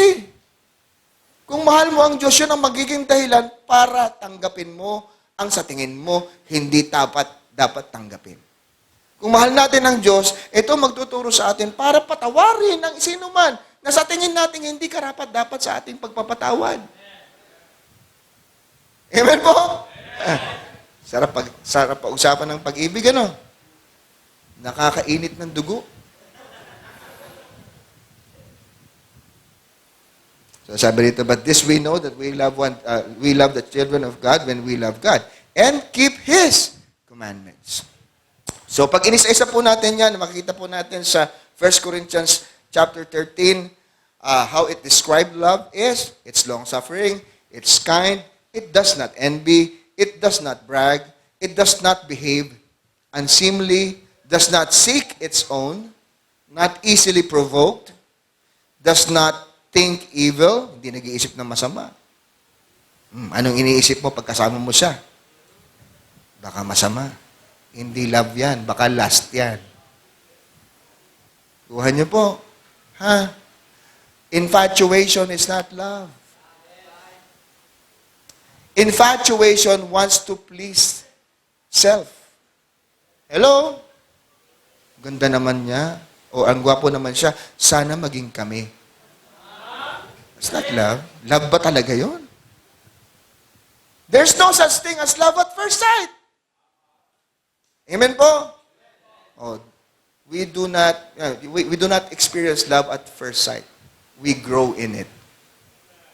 Kaya ang ideal po talaga na relationship, yung lovers relationship, ang pinagmumulan talaga niyan, friendship. So kung sa tingin mo, hindi ka pa pwede pumasok sa relationship, makipagkaibigan ka muna. Pag-aralan mo, di ba, ang ugali ng tao. Dahil kapag ipinakita na ng tao ang marami sa kanyang ugali, doon ka makapag-iisip kung mamahalin mo pa rin siya. At kung kaya mo siyang mahalin sa kabila ng kanyang masasama at kahindik-hindik na pag-uugali, baka love na nga yan. Pero hindi pa rin tayo sigurado. Paano ba masigurado? Attend ka mamaya. Yung mga darating mamaya, may pahabol. Okay? Does not seek its own, does not easily provoke, does not think evil, does not rejoice in iniquity. Hindi ko alam kung may mga nagkakasala na rito, nasangkot ang relasyon. Oo. Pagkasama yan, hindi pag-ibig yan because agape love does not rejoice in iniquity. Pero mo nagkasala ka, parang wala lang. Amen? Amen po ba? Ikaw pa yung pinakamalakas ang amen. Kagagawa mo lang ng kasalanan. Pag preach ni pastor sa kasalanan, amen! That's right! Preach on! Ano, para hindi halata? Huwag kayong matakot mag-amen. Amen po ba? Nagbabaka sakali lang po ako. Pasensya na po. Rejoiceth in truth. Amen? Oh, dapat bago ka ma-in love, nag-i-enjoy ka sa Bible study. Amen? Oo, pag pumasok na ang dalawang Kristiyano sa relasyon, dapat nagde-devotion kayo. Online. Para hindi malapit, malayo. Di ba? Oh. Rejoices in truth. Sumusuporta kay pastor yan. Hindi yan mag-underground. Ano niyo ba yung underground? Hindi niyo alam yun? Yung mga uma-underground. Yun yung mga nagkakarelasyon sa church nang hindi alam ng pastor. Underground dyan. Para yung mga ninja. No. Marami dyan, mga membro ng Hokage Warriors. Yeah. Mga membro sila ng Hokage. Oo, mga the moves, magagaling sa moves yan. Hindi mo namamalayan, nasa likod mo na. Hindi mo namamalayan, di ba? Nasa harap mo na. Hindi mo namamalayan, may relasyon na pala. Mga Hokage. So, ang sabi po dito, rejoiceth in the truth, bears all things. Kayang batahin ang lahat. Amen po? Kayo mga mag-asawa, nahihirapan na ba kayo? Ang pag-ibig, kayang batahin ang lahat. Yung binanggit ko sa inyo kanina, may problema ka ba sa ugali ng iyong kapartner na gusto mong magbago? Especially kung ang kapartner ninyo, di ba? Unsaved. Tama? Ikaw ang naunang masave. Diba? Ikaw ang naunang magpalit ng church. Nagpabaptize ka na rito, no? Hindi porket ikaw nagpalit ng church, magpapalit ka rin ng asawa. Di ba, pastor? Ang gusto ng Panginoon, lahat bago. Therefore, if any man be in Christ, he is a new creature. All things are passed away. Behold, all things are become new. Isn't this biblical, Pastor? Isn't this God's will? Everything has to be new. Loko mo. Galing mo ah. Pwede kang mag-member ng ADD. Kasi adding doctrines to the Word of God. Di ba? Ang sabi rito, believes all things, hopes all things, endures all things. It's unfailing. Amen? Ang ganitong klase lamang ng pag-ibig ang maaaring maging dahilan upang maging posible na mula noon hanggang ngayon, ikaw at ako ang sasabihin mo sa iyong minamahal. The first place where we should... Meron pa eh. Hindi pa tayo tapos eh. Okay lang? Anong oras ba dito? Anong oras tayo dito, Pastor? Hanggang 2:00 daw. Okay. Sabi dito, the first place where we should practice love is our family. Amen? Sa mga mag-asawa, ayan, nandyan na po ang opportunity sa inyo. Kailangan makita ang pag-ibig sa inyong relasyon na mag-asawa at sa inyong mga anak. All the characteristics of true love can be practiced at home when we spend, number 1, time with the family. The only way we can show our children the right kind of love is to spend time with them. If we don't have time with them, there is no love. Isang guro ang spell sa kanyang klase. Sabi niya, children, who can spell time? Ating limbagin ang salitang, ating limbagin ang salitang pag-ibig or love. Tumayo ang isang estudyante at sinulat sa pisara, T-I-M-E, time. For the children, love is time. Time is love. I guess not just the children. I guess love is spelled T-I-M-E for you and me. Also, kahit ilang beses sabihin ng asawa mo mahal ka niya, kung wala siyang oras sa iyo, pagmamahal ba yon? Bibigyan mo ng oras ang minamahal mo. Kaya may time ka sa church kung mahal mo ang Panginoon. May time ka sa Bible kung mahal mo ang Panginoon. May time ka sa prayer kung mahal mo ang Panginoon. Kung ang time mo puro sa trabaho, yun ang mahal mo. Kung ang time mo puro sa computer mo, pakasalan mo computer mo. Kung ang time mo nasa gadget mo, yan ang asawahin mo. 'Di ba? Yan ang yan ang pagtimplahin mo ng kape, yung cellphone na yan. Yan, paglutuin mo ng kaldereta yan. Cellphone, magluto ka nga ng kaldereta. Ano, paano kang kakain ng kaldereta? Sa YouTube? Sige, subo mo. Nang mabusog ka. Hindi mo pwedeng ipalit sa asawa mo ang cellphone mo. Ang pamilya mo sa trabaho mo. Successful ka nga na manager, supervisor. Pero hindi ka naman successful na husband or successful na mother. Anong maibibigay sa'yo ng tagumpay mo? Sa'yo na lang ang tagumpay mo. Pwedeng tagumpay ka, pero pinakamalungkot na tao sa buong mundo because you are losing your family. Why are you losing your family? Because you don't have time with your family. You have no time for them. Amen? Mga nag-iisip mag-asawa, bumukod ng tahanan. Bago nyo isiping bumukod ng tahanan, siguraduhin ninyong minahal nyo muna ang membro ng tahanang kinabibilangan ninyo. Nangangarap kayong magpamilya, hindi nyo nga naghampanan ng responsibilidad ninyo sa sarili nyong pamilya?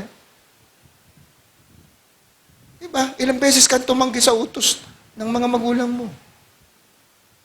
Ilang beses kang nagkaroon ng panahon sa mga magulang mo and now you want to leave your family and put up your own, start your own. Amen. Marami sa ating gustong pumasok sa pagpapamilya nang wala talagang ideya kung anong ibig sabihin na magkaroon ng pamilya. Time with your family. Openness in the family.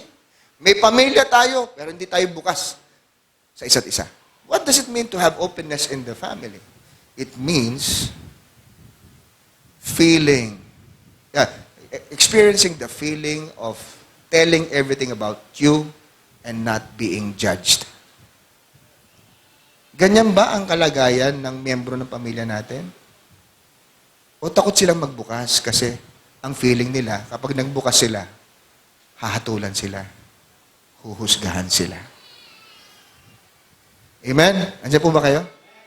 Kailangan gumawa tayo ng atmosphere that every member of the family can open up and tell about themselves, whether good or bad. Andyan pa po ang intimacy. Ang intimacy, mas malalim. Ang ibig sabihin ng intimacy, kahit sino ka, tatanggapin ka. Are you ready, parents, to know more about your children? Are you ready? Children, are you willing to open up to your parents? Sana magkaroon tayo ng kaisipan, ng pangarap, na yung mga pamilya natin sa simbahan ang may pinakamagagandang relasyon sa isa't isa, sa mundong ginagalawan natin. Nakalulungkot isipin na maraming pamilya na bahagi ng simbahan ang walang bukas na ugnayan sa isa't isa. Bakit? Hindi natin natutunang umibig ng tama. Malaki ang pagsisisi natin kapag isang araw, isa sa mga mahal natin sa buhay ang nawala nang hindi man lang natin nagawang magkaroon ng bukas na komunikasyon sa ating tahanan. True love is a commitment. Okay. Tama po ba? Ang pag-ibig may commitment. Nabanggit ko ito kanina, Hindi pag-ibig yan kung walang commitment yan. Ibig sabihin, kung kayo magkaka-girlfriend, magkaka-boyfriend kayo, dapat kasama sa plano yung pagpapakasal. Hindi hanggang boyfriend-girlfriend relationship lang. Pag hanggang boyfriend-girlfriend relationship lang, nang hindi kasama yung lifetime commitment, yung pagpapakasal, para ka lang pumasok niya sa isang restaurant, tumingin-tingin kayo sa lahat ng ulam, nilanghap-langhap ang amuyin mga bawat ulam, sarap nito. May bawang to. May sibuyas to. Amoy na amoy ang aroma ng star anise. Pares lang pala yung kakainin. Tapos hindi kayo bumili. Umuwi kayo. Pumunta ka sa restaurant. Inamoy mo lahat ng ulam. Nakishare ka pa sa mga tunay na customers. Sa amoy. Tapos umuwi ka lang, hindi ka bumili. Ganon ang klase ng relasyon na walang plano, walang commitment, walang pangarap. Kaya kung wala kayong plano magpakasal, huwag ka munang makipagrelasyon. Ha, pastor, kasal agad? Oo, isasama mo yan doon. Anong gagawin nyo? Magpipiko? Tama po ba? Dapat kasi isasama yung pagpapamilya sa pakikipagrelasyon. Kasi kung hindi mo isasama yun, baka mag-experiment lang kayo. No, para ma-avoid nyo yan, di magkakilanlan muna kayo, maging magkaibigan kayo. By the way, pagdating sa friendship, pwede mong kaibiganin lahat eh. Pwede mong makilala lahat. Walang pipigil sa'yo, walang sasabi siya, ay, kausap mo na naman yan. Walang ganon. Ilang beses ko lang sinasabi sa'yo, hindi mo pwede kausapin yan, babae na yan. Ako lang. Diba, may mga ganon eh. Wala kang kalayaan. Pero kung kaibigan mo lang lahat, malaya ka makipagkwentuhan, wala ka makipagkilala. Hello? Nang walang naglalagay sa'yo ng tanikala. Diba? Sa totoo lang, ang sarap maging single. But if you want to be married someday, be sure you are prepared. Be sure you know what you are doing. Because it is one of the major decisions in life. You might regret everything. Okay. Ano ang commitment? Saan dapat ang commitment natin? Number 1 is permanence. Pastor, 1 na naman. 1 ulit. Bakit? Anong pakialam nyo? Gusto ko 1 ulit. Anong mangyayari? Diba? Anong mangyayari sa mga pag-ibig natin kung hindi natin talaga tututukan to? Mahalaga to! Diba? Okay, so, true love is a commitment. Number 1, commitment to what? To permanence. Do not live with the expectation that your marriage will fail. Papakasal ka. Pakakasalan mong tao na yan, yung lalaki na yan, yung babae na yan. But do not live with the expectation that, your marriage might fail. Dapat, ang isip mo, pag nagpakasal kayo, eto na yon. Diba? Hindi na ako magpapalit. Mula ngayon hanggang sa darating na mga panahon, ikaw at ako. After 10 years, after 20 years, binalikan nyo ang nakaraan, sinabi nyo sa isa't isa, mula noon, hanggang ngayon, ikaw at ako. Paano nangyari yon? True love. Ang sarap ng true love. When I married my wife, I did not expect for a failing relationship. I did not ever dream of having another wife. Amen? Ang ibang lalaki, katwiran, Pastor, isa lang ang asawa ko. Yung iba, extra lang yun.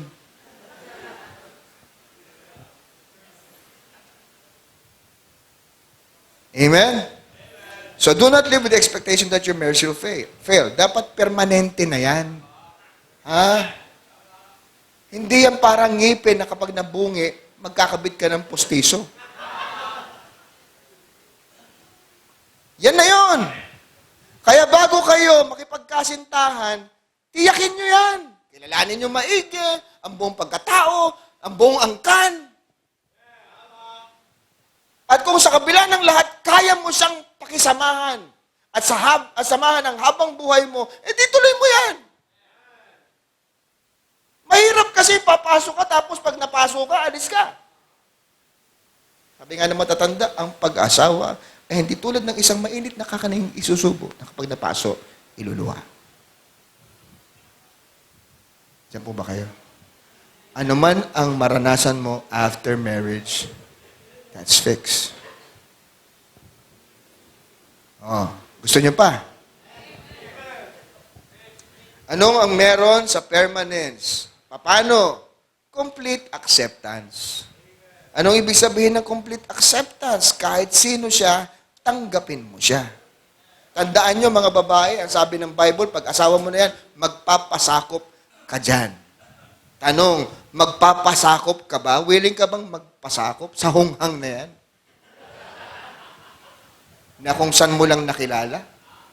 Nakilala mo lang sa internet? Gumamit ng picture na peke?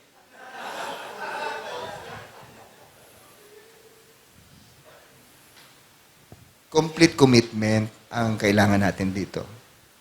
Amen po? Complete commitment. Yun po yung ating gagawin. To permanence. Commitment to permanence. Pangalawa, commitment to spiritual unity. Ang laking tulong nito. Alam niyo po, sa pinasasalamatan ko sa Panginoon, pastor ako. At yung asawa ko ay suportado ako sa ginagawa ko. Pareho kaming Kristiyano. Minsan nga, mas spiritual pa siya sa akin. Minsan, tulog na ako, hihilahin yung kamay ko. Pa, pray tayo. Ha? Nagigising ako eh. Pray kami. Pero ang hirap magkaroon ka ng asawang hindi supportive. Right? Yung asawang hindi ka kayang intindihin, hindi ka kayang ano. And I'm thankful that, God gave her to me, my wife to me. Ang babae na to, hindi siya materialistic. Saan ba yung asawa ko? Tayo ka nga uli. Gusto kong maramdaman mong ipinagmamalaki kita sa buong mundo. Ayan, yan po.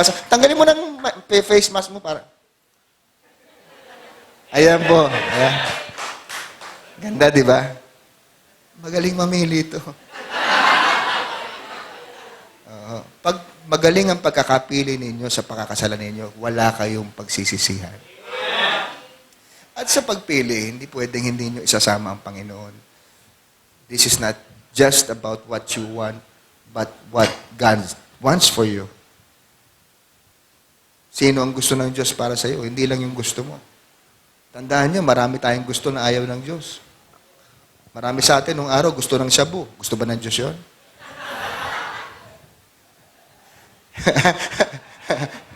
Marami sa atin, nung araw, gusto ng alak. Gusto ba ng Diyos yun? Hindi. Hindi porket gusto mo, gusto ng Diyos. Diba? Baka yung gusto mo ngayon, nakaka-addict lang. Pero hindi gusto ng Diyos. Kailangan tinitiyak natin na gusto ng Diyos yan. At hindi ako nagsisisi na ang gusto ng Diyos, ang kalooban ng Diyos, ang kanyang ibinigay sa atin, sa akin. So, spiritual unity. Paano kayo magkakaroon ng spiritual unity kung isa sa inyo unsaved? Now, kung saved na kayo ngayon, single pa kayo, ang piliin nyo dapat saved din, Christian din. Diba? Huwag yung unbeliever. Kasi ikaw, dahil believer ka, ang tatay mo, si Kristo. Ang Diyos, tama? As many as received him, to them gave me power to become the children of God. O di, sino tatay mo? Diyos. Eh yung unbeliever, sino tatay nun? Demonyo, John 8:44, ye are of your father, the devil. The lust of your father you will do. O, tatay mo, Diyos. Tatay niya, demonyo. Ginawa mo magbiyanan yung dalawa? Ay, magbala yung dalawa? Tama? Nakuha nyo? Walang spiritual unity doon. Dapat may unity. Isa lang ang tatay nyo na ituturing. Amen po. Pareho kayong believer. Hindi malilito yan sa pananampalataya yung mga anak ninyo. Pag magkaiba kayo ng simbahan, saan sisimba yung dalawa yung anak nyo? Saan sisimba yung isa? Saan sisimba yung isa? Yung isa sasama sa iyo, yung isa sasama sa kanya. Diba? Eh kung isa lang yan, hatiin nyo pa. Ano kasi Solomon? Hatiin ang bata!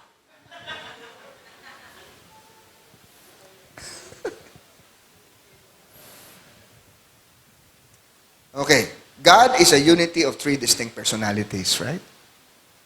Kaya may power tayo talagang maging united sa family natin eh. Bakit? Kung ang Diyos na sinasamba natin ay ang buhay na Diyos. God who has three distinct personalities in one Godhead. Amen. 3 in 1. Kayo, ng asawa mo, iisang Diyos, unity is a possibility. Amen. Oo. Kapag hindi kayo laging magkaisa na mag-asawa, especially spiritually, chances are maghihiwalay talaga kayo. Nakuha niya po. You must have a personal relationship with Jesus Christ. You must have personal relationship with God. Saan tayo dapat maging ba? To openness. Binanggit ko sa inyo kanina yung openness. Kailangan bukas. Kailangan willing kayo to be vulnerable, to be hurt. Intimacy and openness cannot be achieved without openness. Okay? Kung walang intimacy, walang openness, walang unity. Okay? Intimacy and openness cannot be, hindi natin ma-achieve ang intimacy and openness kung wala pong unity. Okay? So, hindrances to openness. Ano po ba ang hindrance sa openness? Pag-selfish. Handa ba kayong masaktan? Okay? Kung may mag-asawa dito, pwede ba kayo mag-usap mamaya? Sabihin nyo, sweetheart, isulat natin sa isang buong papel, kasi baka kulangin ng kalahati, kung ano ang ayaw natin sa isa't isa. Are you willing to do that? Lahat ng ayaw ko. Sige. Lahat pala ng ayaw ko, ha? Yan. Sulat nyo, ha? Pwede ba yon?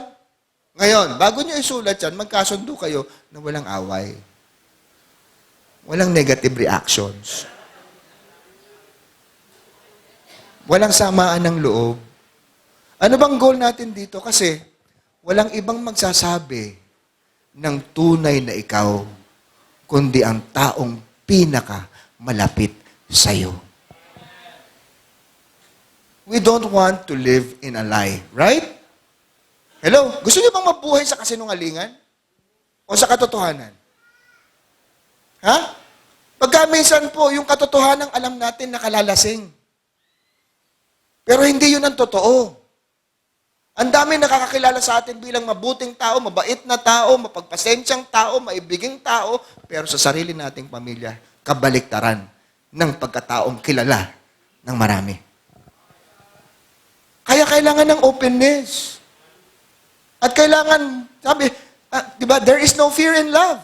Hindi tayo dapat matakot makilala ang tunay na tayo. Tunay na ako. Tanong mo sa anak mo, anak, nasaktan ba kita? Hello? Ano ba yung mga bagay na nagawa ko na nakasakit sa'yo, anak? Kung asawa mo yan, you tell it to your wife, you tell it to your husband, sabihin mo, saan ba kita nasaktan? Magandang simula ng conversation niya. At magugulat ka sa mga maririnig mo. Dahil ang buong akala ng marami sa atin, wala tayong sinasaktan.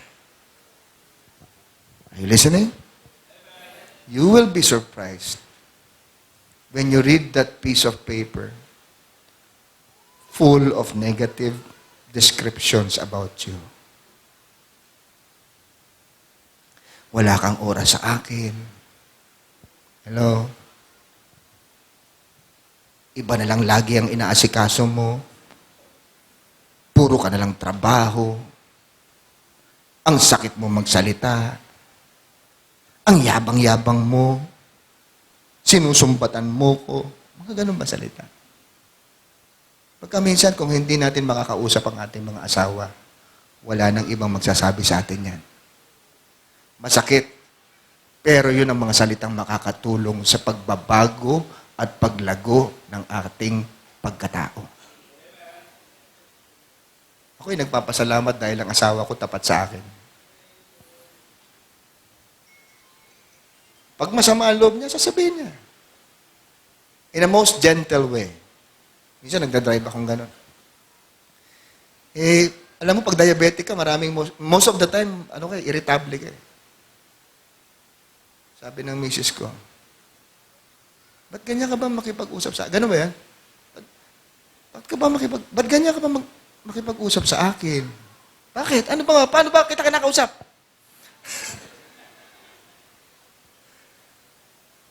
Sungit-sungit mo kaya? Ganun ba? Sorry. Minsan, kapag walang magsabi sa atin na masungit tayo, tumataas ang boses, hindi natin mamamalayan eh. Somebody has to tell us what we are, what we really are, without fear. And that should be the closest person to us. It's our spouse. Amen? Huwag kang galit. Pag nalaman mo ang tungkol sa'yo, we all have our blind sides. Can you see my back part? My back side? Kita ko ba yan? Kayo, kita nyo? O, maganda ba likod ko? Hindi ko alam yun, kung hindi nyo sinabi. May dumi ka sa likod, someone has to tell you. It's a blind side. May dumi ka sa tuktok.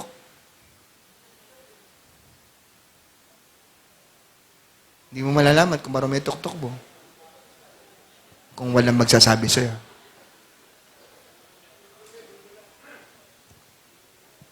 Hello? Hindi ba naalala nyo? May mga bata tayo, may mga kalaro tayo, may mga batang makukulit tayong kalaro. Pag nakita may dumi sa atin, mapapansin, ano yan? May sinasabi yan. May dumi sa ulo, ikakasal sa linggo. Inalis, ikakasal sa Lunes. Ay, mga batang makulit na kalaro natin noong araw. Pero ang point ko dito, sino nakakapansin ng maraming dumi sa atin? Ibang tao. Mga duming hindi natin nakikita.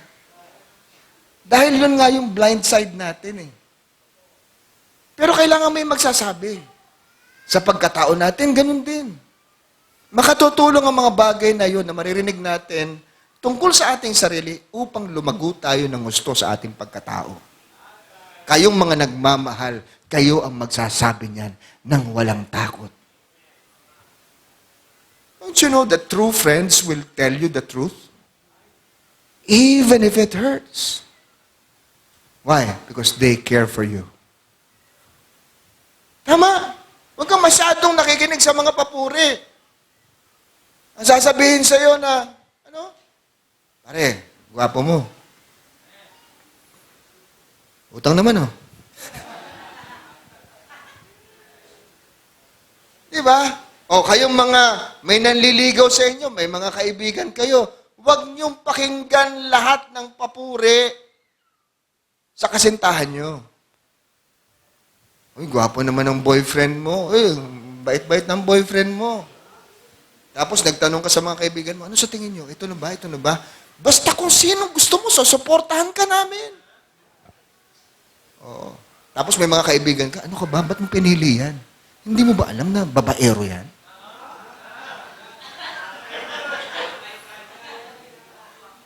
Yung 3 barangay na malapit sa amin, bawat barangay na yun, may girlfriend yan. At ito yung pang-4 na barangay. Friend, Beshi, pang-4 na barangay ito. Ikaw yung girlfriend niya. Makinig ka. Yan pa rin ba ang gusto mo? Huwag sasama ang loob mo sa kaibigan na yan. Dahil masakit ang sinasabi niya sa'yo. Kasi baka totoo, hindi ko na sinasabing totoo agad, mag-imbestiga ka. Pero, di ba, minsan, huwag din masyadong magpapadala sa mga papuri ng kaibigan. To know the person, the right person for you, you need a lot of eyes. Tama? You need a lot of eyes to see clearly. Kasi pag mata lang natin, kadalasan, nag-a-adjust ang lenses ng mata natin. Pag gwapo yan, gwapo, lumalabo na yan sa ibang bagay, sa ibang area ng, di ba? Ng pagkatao ng lalaki. Basta nakikita niya lang gwapo. Daming bisyo niyan. Basta mahal ko siya. Ang sama ng ugali niyan, kaya ko namang tiisin. Di ba? Love covers the multitude of sin. Ano pa yun? May mga quote-quote pang ganun eh. Kut-kuting kita eh. Diba? Kaya pa ba? Wala pang 2:00 eh, di ba? So you must have, kailangan dito, makita natin yung mga hindrances. Ano? Ano po ba yung hindrances? Selfishness, wag selfish. Amen? Wag selfish, wag puro sarili ang iniisip. Yung love nga is seeking the highest good of someone. So kaya kayo magtatanungan mag-asawa, kaya maglilistahan kayo ng mga ayaw nyo sa isa't isa, kasi kapag unti-unti nyong naalis sa buhay nyo ang ayaw niya, that will be seeking the good of your partner. The highest good of your partner. Saan siya masaya? Sweetheart, masaya ka ba sa akin? Ano mga bagay na nagpapalungkot sa iyo na ginagawa ko? Yun ang aalisin natin. Did I ever offend you? Alisin natin yun. Insecurity. Huwag tayong insecure. Amen? Kailan ba nakikita yung insecurity? Halimbawa, mas mataas ang sweldo niya kaysa sa'yo. Diba? Dapat hindi tinitignan yon kapag nagmamahalan. Tama? Mas mataas ang pinag-aralan niya kaysa sa'yo. Hindi. Walang kaso dyan. Andyan po ba kayo? Ang anumang sa'yo ay sa Kanya. Ang anumang sa Kanya ay sa'yo. Amen? At kung mas malaki ang sweldo niya, pinagpalak. Joke lang po yun. One flesh nga eh. Lahat ng meron kayo, sa inyong dalawa dapat yan. Oh, kung may tiwala kayo sa isa't isa, dapat ganun ang turingan. Diba? Huwag kayong magsabihan ng, kung ano yung sa'yo, sa'yo. Kung ano yung sa akin. Mag-asawa nga kayo. Naghanap ka pa ng asawa. Tapos gusto kang tulungan ng asawa mo, ayaw mo magpatulong. Hindi ko kailangan ng tulong mo, kaya ko to. Yung ang feeling mo, natatabunan ng pride mo. Yung ang feeling mo, di ba?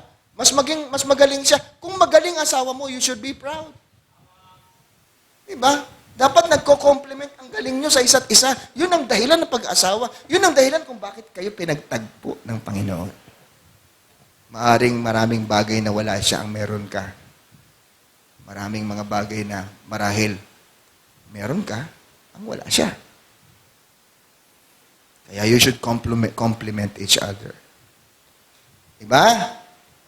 The wife is the helpmeet for the man. Tulungan ang ibig sabihin nun. Kompetisyon. Dapat walang kompetisyon. Hindi kayo nagko-compete. Marriage is not designed for competition. O, sige nga, unahan, no? Ha? Meron mag-asawa, nag-ML. Di ba? Nagmumurahan. Kaya nag-ML. Hindi po yun competition ang pag-aasawa. Hindi pagalingan. Amen? Hindi porket may achievement yung isa, weak yung isa. Kung nakakita ka ng weakness asawa mo, dapat ikaw ang maging strength niya. Posible bang may lakas ang misis na kahinaan ni mister? Pwede. That's why God gave the man the woman. To become a helpmeet for the man. Amen po? Usually, may galing ang mga babae. Mister, makinig kayo. Ma-pride tayo eh. Ma-pride tayo. Kasi tayo ang ulo ng tahanan at tingin natin tayo pinakamagaling most of the time. Na o-overlook natin yung kanilang mga accomplishments sa tahanan. Hinihintay tayo niyan sa tahanan at sasabihin, parang gusto nila sabihin na gawa ko lahat ng dapat kong gawin sa araw na ito.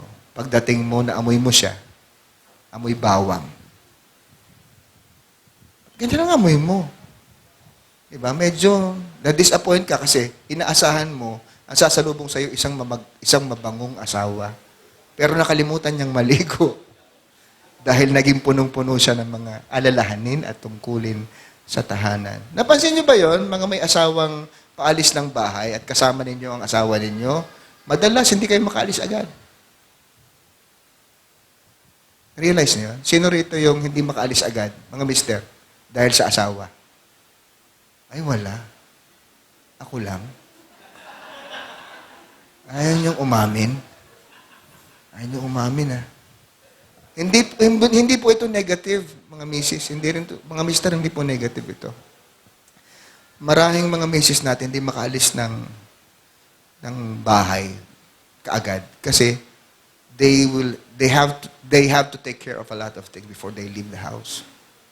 Diba? Sila naghanda ng breakfast bago kayo umalis. Siya lang nagpaligo sa mga bata bago kayo umalis. Nagplansya ng mga damit ng mga bata. Pati damit mo, pinlansya. Kaya hindi kayo kaagad makaalis. Ang unang-unang iisipin niya, siya. Paghanda na ang lahat, dun siya maliligo, dun siya mag-aayos ng sarili niya. Kaya pala nahuhuli. Amen. So, kailangan nilang ma-appreciate. Siyempre, ganun din naman ang mga misis. Kailangan din naman ma-appreciate ang mga mister. Dahil sila naman nagdadala ng maraming bagay sa tahanan. They are the provider of the home. They do a lot of things for the family. And most of the time, hindi sila makita ng buong pamilya dahil sobrang busy, di ba? Tama po ba? Opo. So, marriage is not designed for competition. It is designed for completion. Kailangan kumukumpleto tayo. Ano pa? Unmet expectations. So, the solution to unmet expectations, ito, ganito yun, Maraming nagdi-divorce, maraming naghihiwalay because of unmet expectations. Akala ko kasi ganun siya. Meron akong kamag-anak, ganun ang sitwasyon. Anong nangyari sa inyo? Bakit ganyan? Wala na bang pag-asa? Magkabalikan kayo. Sabi niya, akala ko po kasi. Hindi ba kilala mo na yan nung araw? Sabi niya, akala ko po kasi. Kaya isa doon sa mga, kung natatandaan niyo yung mga ilang pag-aaral natin in the past, na ako rin ang speaker, sabi ko, do not ever think that marriage can change a person. Akala ko kasi magbabago siya pag nagpakasal kami. Huwag kayong maniwala doon. Bihira mangyari yun. Kaya sinasabi ko sa inyo, tiyakin nyo na yung gusto nyong pakasalan, kaya nyo magpasakop. Kaya nyong samahan habang buhay. So, unmet expectations. What do you do with unmet expectations? Nabubulol na ako rito. Una, ito. What helps openness? Ito pa. The solution to unmet expectation is understanding. You have to understand. Nobody is perfect. Tama po ba? So, kung ganyan ang kaisipan natin, magbibigay tayo ng chance na magbago ang bawat isa. The solution to unmet expectations is understanding. What helps openness? Accepting. Ano ibig sabihin na accepting? Knowing. And loving. It is one thing to be loved and not known. But it is another thing to be known and yet loved. Ano ibig sabihin nun? Madaling magsabing nagmamahal tayo sa isang taong sa saglit na panahon, marami tayong nakita magandang bagay. But if we will try to know the person a little deeper, makikilala mo, malalaman natin ang mali, ang maganda, ang pangit sa kanya, pero sa kabila ng lahat, mahal pa rin natin siya. Tama? Ang mga anak natin, nagkakamali yan. We don't love them for the good things that they do. Tama? We love them because they are children. They are our children. And whenever they commit mistakes, the more that they need us. Tama? The more that they need to be loved by us. Hindi mo iiwanan ang anak mo kung nagpakita siya ng panghihina. Hindi mo iiwanan ang anak mo kapag nagkamali siya. Mas lalong kailangan ka niya at mas lalong kailangan niya ang pagmamahal mo. Ganon din sa asawa. Walang perpektong asawa. At kapag nakita tayo ng imperfection sa asawa natin, hindi yan dahilan para iwanan mo siya. Dahilan yan para lalo mo siyang mahalin at tulungan sa kung anumang kahinaan meron siya. Amen? True love lang ang magtuturo sa iyo na gawin yan. Kaya pag natutunan natin yan, mula noon hanggang ngayon, ikaw at ako. Accepting, amenable. Anong ibig sabihin ng amenable? Amen ng amen. It means agreeing. Does not disagree, right? Yun pong ibig sabihin ng amenable. Okay? Willing to compromise. Alam nyo, hindi naman lagi nating dapat ipinaglalaban ng ating karapatan. Hindi laging dapat pinaninindigan ng katotohanan. Pagka minsan, kailangan din nating, diba, tumahimik at bigyan ng pagkakataon ito sa tamang panahon. Dapat ang mga asawa ay merong alam sa agriculture. Ano ibig sabihin ng agriculture? Agriculture. Tama? Agree ka lang ng agree. Oh, marami sa atin dapat magpa-culture. Tama? Oh, kailangan marunong tayo sa agriculture. Learn to agree. Amen? Para ang relasyon ay hindi puno ng pagtatalo. Ayan. Mga gentlemen, pagka minsan naman, isuko natin ang ating mga bandera. Hindi po ako makababae. Ang sa akin lamang, bilang mga lalaki, kailangan maipakita rin natin that we are gentle to them. And we are willing to adjust. Amen? Appreciating. Appreciate. Learn to appreciate. Amen po. Sabi sa Ephesians 5:21, dito po natin tatapusin. Sana'y nasa kondisyon na ang ating mga puso sa mga oras na ito upang ilapit natin ito sa ating Panginoon. Upang kung meron mang kailangan baguhin siya sa paraan natin ng pag-ibig, ay ipabago natin sa Kanya. Ephesians chapter 5, verse number 21. Sabi rito, submitting yourselves one to another in the fear of God. Why will you submit? It's not because He is worthy of it. Hindi dahil siya'y karapat-dapat sa pagpapasakop. Magpapasakop tayo considering our fear for God. This is what God wants for us to do. To submit to one another. Sino ba ang author ng love? Ang Diyos. Sino ang author ng family? Ang Diyos. Sino ang higit na nakakaalam kung paano tatakbo ang ating mga tahanan ng maayos? Siya. Therefore, we must follow His instructions. Amen? The fear of the Lord is the beginning of wisdom. Tumayo po tayong lahat. Sana ma-reach natin yung target natin, mga kapatid. That when you have finally found your partner, you can say, one day, mula noon hanggang ngayon, ikaw at ako. Habang nakapikit po tayo at nakayuko, kinausap ka ng Diyos, nakikita mo ngayon ang larawan ng relasyon nyo, marahil na mag-asawa. Hindi ko alam kung meron kayong karelasyon na kasintahan. Pero parehong pwedeng maging layunin na ang kalooban ng Diyos, ang sentro ng Diyos, ang Diyos ang maging sentro ng mga relasyon na ito. Whatever you have heard from the message, if you're willing to apply this and you are begging God to help you apply these principles to your relationship, to truly know how to love, bukas po ang altar. If you want to come here at the altar, you can talk to the Lord and surrender yourself. Lord, thank you for giving me a clear idea of what love is. I want to express this. I want to show this to my family first, to my children, to my wife, to my husband, sa kasintahan ko, sa kasama ko sa church.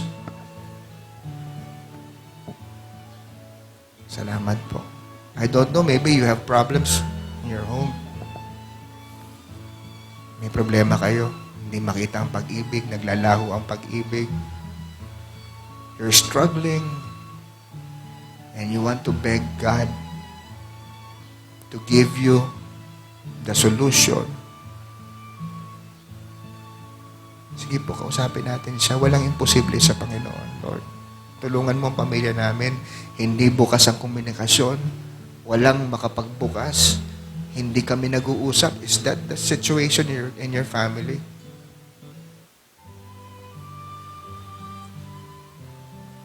May minamahal ka, pero hindi kayo tapat sa isa't isa. Hindi kayo makapagbukas sa isa't isa. You miss that kind of communication. Lord, make a miracle. Meron po bang ganun? Talk to the Lord. Lord, help me. Help me initiate this. Hindi natin pwedeng asahan sa iba to. Kung alam natin ito ngayon, it should start from you. And ask God for help. May magsasabi ba ngayong umaga, Pastor, hindi ko alam kung saan pupunta ang kaluluwa ko. I don't know where I'm going kung mamamatay ako. I want to be saved. I want to be sure of eternal life. Is there anyone like that? Pakitaas po ang kamay, would like to pray for you. Meron po ba? Hindi ko alam kung ligtas ako. Will you raise your hand, please? We'd like to help you. Wala po.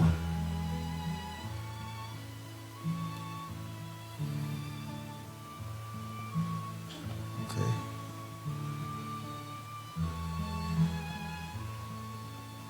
Tayo po'y manalangin. Ama namin Diyos, kami po'y lumalapit sa inyo. We thank you, Father, for everything you have done. We thank you for the message that we have heard. Thank you for the working of your Holy Spirit. We thank you for your presence. We thank you for your grace. We thank you, Lord, because we know you have spoken to each one of us in a very special way, according to our present condition. I pray, Lord, that if there needs to be change in our families, in the way we love each other, we beg you, Lord, help us. Change us. If there is something that needs to be changed in our life, change us, Lord. Change everything. We believe that nothing is impossible with you. Kumilos kang patuloy sa aming mga buhay, bigyan mo kami ng maliwanag na gabay at direksyon. Pagpalain mo po ang mga buhay at pamilya ng bawat isa, mga relasyon ng bawat isa, makita ang pag-ibig sa iglesyang ito at sa bawat isa. Pangunahan mo po ang mga natitira pang sandali ng aming pananambahan. Ito pong aming samo at dalangin in Jesus' most precious name. All the people say, Amen. Amen.